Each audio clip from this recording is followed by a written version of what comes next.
usually gold is then taken forward with the next generation. So gold, very interestingly, we don't find a lot of gold in archaeological context, and the reason is very simple. You're not going to leave your gold objects lying around when you're moving, right? You're going to take that gold, because gold you can melt and then you can reuse it.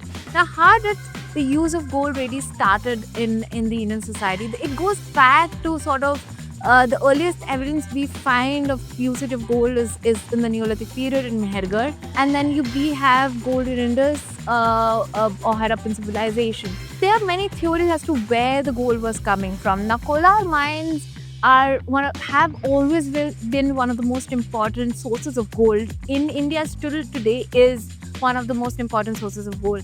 But there are also some scholars who believe that the Indus or Harappans were using alluvial gold, which is in the river sand you find the gold dust. They would collect the gold dust, melt it, and make ornaments out of it.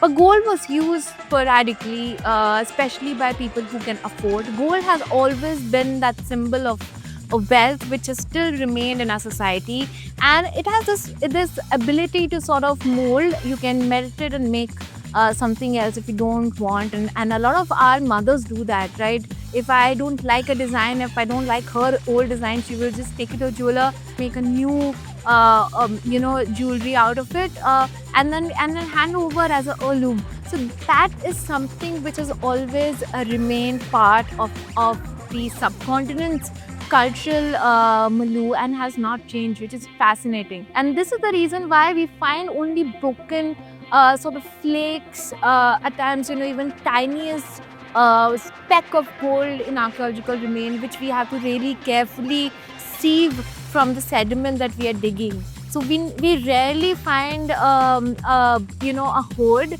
Hoards are usually found out of context, or even if we have to find like a bangle or something, we would find in burial, which was a bangle or maybe a necklace buried with the deceased. In that case, we find gold, but usually gold is then taken forward with the next generation. It's part of the generational wealth. It's what we today understand as part of our investment.